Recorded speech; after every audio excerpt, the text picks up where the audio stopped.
राम राम जी। मैं प्रतिभा तिवारी आप सभी को सादर प्रणाम करती हूँ। डिवाइन मैसेज 555 में आप सभी का स्वागत है।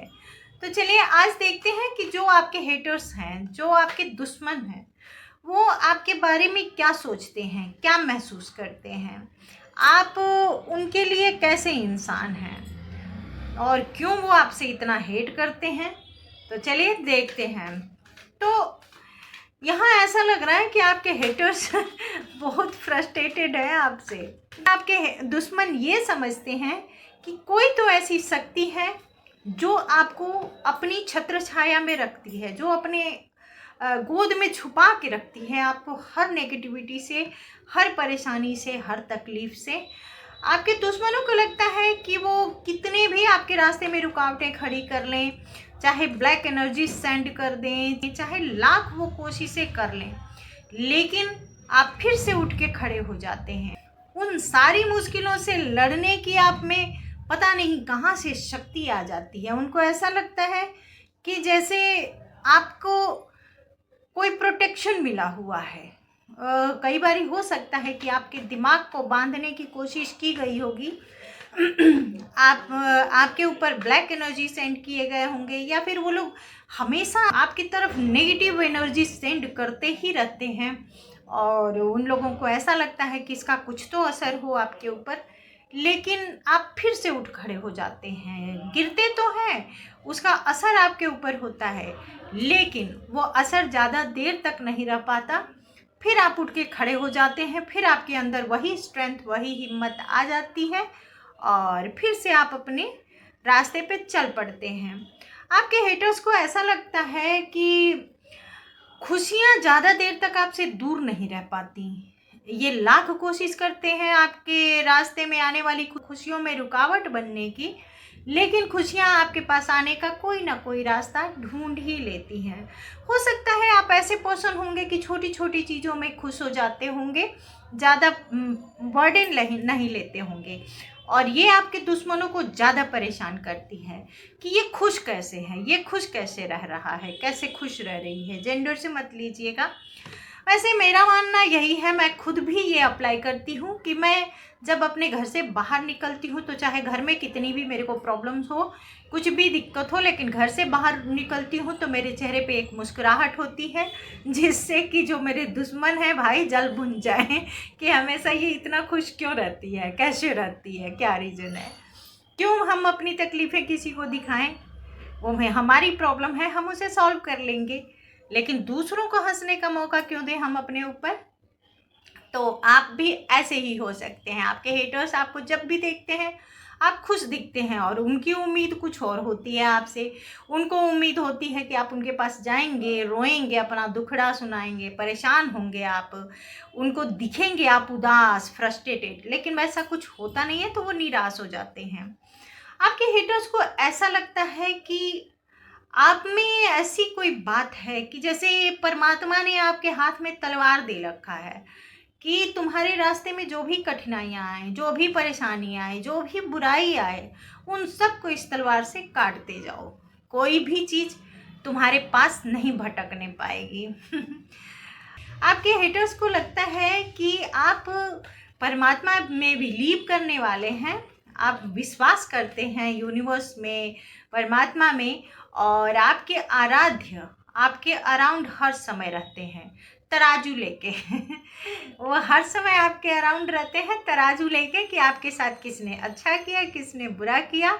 और जब आपके दुश्मन कुछ भी आपके साथ करने का सोचते हैं या करते हैं, चाहे ब्लैक एनर्जी सेंड करना हो या फिर कुछ प्लानिंग करना हो, कुछ गलत सोचना भी हो अगर आपके लिए कि उसके साथ ऐसा क्यों नहीं हो रहा है, ऐसा क्यों हो रहा है, तो परमात्मा उनको दोगुनी तकलीफ दे देते हैं। अगर वो आपको थोड़ा सा नेगेटिविटी सेंड करते हैं तो उनकी लाइफ में वो दोगुना होकर नेगेटिविटी अट्रैक्ट हो जाती है। तो उनको लगता है कि ना बाबा ना, इससे पंगे नहीं लेना, इसकी तो कोई अदृश्य शक्ति सुरक्षा करती है। आपके हेटर्स को लगता है कि परमात्मा जैसे आपके लिए उपहार लिए खड़े रहते हैं। अगर ये लोग टांग अड़ा के आपको गिराएं तो हाथ थामने के लिए आपके आराध्य खड़े होते हैं, वो हाथ थाम लेते हैं आपका। तो थोड़ी बहुत उंगलियों में भले आपके चोट लग जाती है, लेकिन आप पूरी तरह से आपको परमात्मा गिरने नहीं देते। जैसी आपके दुश्मनों की उम्मीद होती है कि उनकी की हुई क्रिया से या फिर उनके किए हुए व्यवहार से आप ज़्यादा हर्ट होंगे, ज़्यादा परेशान होंगे, आपकी लाइफ में बहुत बड़ा इफ़ेक्ट पड़ेगा उसका, ऐसा उनको कुछ देखने को नहीं मिलता है। आपके हेटर्स को लगता है कि अगर वो कुछ करते हैं तो हो सकता है कि आपको पता चल जाता होगा, क्योंकि आपके व्यवहार में, आपके हाव भाव से उनको फील हो जाता है। शायद आपको पता हो या ना हो, लेकिन उनको लगता है कि आपको पता चल जाता है कि वो आपके लिए सही सोच नहीं रख रहे हैं। आपके हेटर्स, जो आपके दुश्मन हैं, वो कई बारी आपकी लाइफ में टावर मोमेंट लाने की कोशिश किए होंगे। उन्होंने कई बारी कोशिश किया है कि आपके घर में लड़ाई झगड़े हों, आपकी फैमिली में अलगाव हो जाए, एक दूसरे के प्रति नफ़रत हो जाए, आपके परिवार में आप लोग एक दूसरे के साथ खुश ना रह पाएँ। अगर आपका कोई रिश्ता है तो वो टूट जाए। अगर आप मैरिड हैं, शादीशुदा हैं, आपकी फैमिली है, आपकी वाइफ है, आपके हस्बैंड है, आपके बच्चे हैं, तो आप लोगों में वो प्यार, वो लगाव ना रहें। लेकिन फिर क्या होता है, फिर उनको दिखता है कि आप वैसे ही मुस्कुराते हुए अपने पर्सन के साथ घूम रहे हैं, वैसे ही आप अपनी फैमिली के साथ घूम रहे हैं, वैसे ही आपका पर्सन महीना, 2 महीना, 6 महीना, 1 साल नाराज़ होता है, फिर वापस आपकी लाइफ में आ जाता है, फिर वापस कांटेक्ट कर लेता है। हो सकता है कि आपके पर्सन से भी वो लोग बात करते हों तो उनको पता चलता हो कि वो भले अलग है लेकिन उसके दिल में तो आप ही के लिए प्यार है, आप ही के लिए रिस्पेक्ट है। तो उनको, उनके मन में आपके प्रति आपसे थोड़ा सा डर भी होता है। उनके मन में ऐसा भी लगता है कि कुछ तो है आप में, कुछ तो आप करते हैं जिसकी वजह से उनको वो कामयाबी नहीं मिलती है। हो सकता है कि आपके जो हेटर्स हैं, जो दुश्मन हैं आपके, आपके ऊपर ब्लैक एनर्जीज बार बार करने की कोशिश करते होंगे, लेकिन उसकी कुछ ही दिनों तक आप पे उसका असर रहता होगा, फिर धीरे धीरे सब खत्म हो जाता होगा। और यहाँ ऐसा दिख रहा है कि आपके हेटर्स ही नहीं सोचते, सच में आपके ऊपर परमात्मा की ब्लेसिंग है, माँ आदि शक्ति की कृपा है आपके ऊपर, माँ आदि शक्ति की छत्र छाया है। यहाँ ऐसा दिख रहा है कि जैसे माँ प्रकृति ने आपको अपनी गोद में संभाल रखा है। और माँ प्रकृति कौन है? माँ पार्वती ही तो है। माँ गौरी, माँ पार्वती का ही तो रूप है माँ प्रकृति। तो माँ प्रकृति यहाँ ऐसा दिख रहा है कि आपको गोद में संभाले हुए है, छुपाए हुए है, कि कोई भी दुनिया की बुराई तुम्हारे ऊपर असर नहीं करेगी। ऐसा लग रहा है यहाँ कि परमात्मा आपसे कह रहे हो कि तुम जितनी ऊंची छलांग लगा सकते हो लगाओ, जो कोशिश कर सकते हो, अपनी उड़ान जितनी ऊंची भर सकते हो भरो। अगर तुम फिसले, अगर तुम गिरे, तो मैं हूं ना तुम्हें गोद में संभालने के लिए।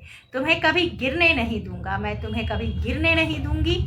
यहाँ भोलेनाथ और माँ आदिशक्ति दोनों की एनर्जी आई है।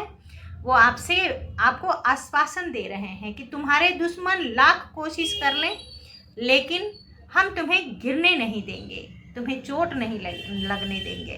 तो यहाँ तो जिसकी भी आज एनर्जी आई है, बड़ी प्यारी एनर्जी है। और आप लोग लाडले दिख रहे हैं मेरी मैया और भोलेनाथ के।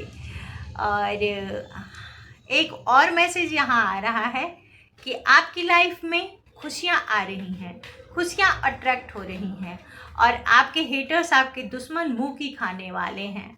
वो अभी तक परेशान तो थे ही थे, वो हमेशा से काफ़ी वक्त से ऐसा सोच ही रहे थे कि आप क्यों नहीं परेशान हो रहे हो, क्यों आपकी लाइफ में कुछ बुरा नहीं हो रहा है, सब कुछ कैसे ठीक ठाक हो जा रहा है, बुरा होते होते अच्छा कैसे हो जा रहा है। लेकिन अब वो सर पकड़ के बैठने वाले हैं, क्योंकि आपकी लाइफ में कोई ऐसी खुशी आ रही है जिसके आने के बाद आप एकदम से खिलखिला के हंसने वाले हैं, और आपकी फैमिली भी खुश हो जाने वाली है। यहाँ ऐसा लग रहा है कि कोई रिश्ता, अगर आप मैरिड हैं और आपकी फैमिली से अच्छी नहीं बन रही थी, आपकी वाइफ आपके हस्बैंड से अगर आप दूर थे, तो ये रिश्ता आपका अच्छा होने वाला है। अब ये रिश्ता फिर से जुड़ने वाला है, वैसे जुड़ने वाला है जैसे शुरू में जुड़ा था। जैसे आप लोग पहली बार मिले थे, आप लोगों का शादी हुआ था, तो जैसा रिश्ता था वैसे ये रिश्ता फिर से खिलने वाला है। और ये सब होने वाला है परमात्मा के ब्लेसिंग की वजह से। आप दोनों के रिश्ते में बैलेंस होने वाला है। अगर आप मैरिड नहीं हैं और आपका कोई ऐसा रिश्ता है जिसको आप बहुत गहराई से चाहते हैं, शादी करना चाहते हैं, ज़िंदगी भर साथ निभाना चाहते हैं, तो वो रिश्ता भी आपकी लाइफ में आने वाला है। बहुत जल्दी आप दोनों एक साथ मिलने वाले हैं, बात करने वाले हैं, स्टेबिलिटी आने वाली है आपके रिश्ते में। आप दोनों के रिश्ते में परमात्मा मार्ग दिखाने वाले हैं कि किस तरह से आप काम करेंगे, कैसे आप अपने रिश्ते को वापस लेके आ सकते हैं।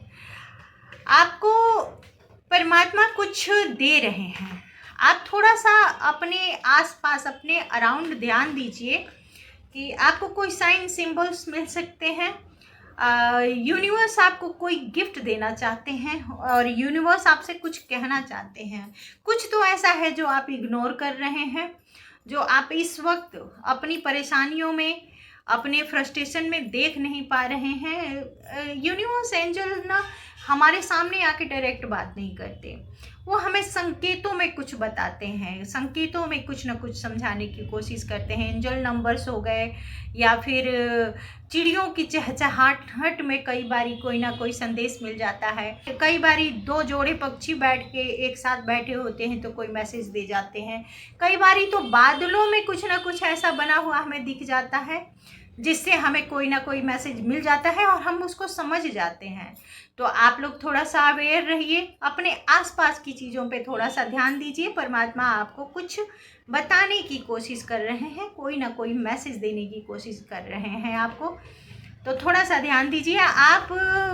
आपके हेटर्स आपके बारे में जो भी सोचें, जो भी करें आपके साथ, लेकिन आप अपने आराध्य के, अपने परमात्मा के, अपनी माता रानी के प्रोटेक्शन में हैं, तो कोई भी चीज़ आपको ज़्यादा हार्म नहीं पहुंचा सकती। वही जो क्रिया वो लोग करेंगे, किसी और को वो जान भी ले लेगी, लेकिन वो क्रिया आपको छू के चली जाएगी, हल्का सा चोट पहुंचा के चली जाएगी और आप सेफ रहेंगे, क्योंकि आपके ऊपर माता रानी का, मैया की कृपा है और मैया की छत्र छाया है। मैया अपनी गोद में, आंचल में छुपा के बैठी है आप लोगों को, और यही रीज़न है कि आप लोग कितनी मुश्किलों के बाद भी वैसे ही खुश हैं, स्वस्थ हैं, तंदुरुस्त हैं और अपनी फैमिली के साथ स्टेबल लाइफ जी रहे हैं। तो माँ का धन्यवाद करना मत भूलिए, भोलेनाथ का धन्यवाद करना मत भूलिएगा। और ये रीडिंग बहुत पॉजिटिव है, इसको क्लेम ज़रूर कीजिएगा। तो आप लोग ऐसे ही परमात्मा के प्यारे बने रहिए, ऐसे ही मैया के प्यारे बने रहिए। तो अपना ख्याल रखिए, अपने अपनों का ख्याल रखिए, खुश रहिए, मस्त रहिए और अपने जीवन का आनंद लीजिए। और हाँ, लाइक, शेयर और सब्सक्राइब करना मत भूलिएगा। राम राम जी।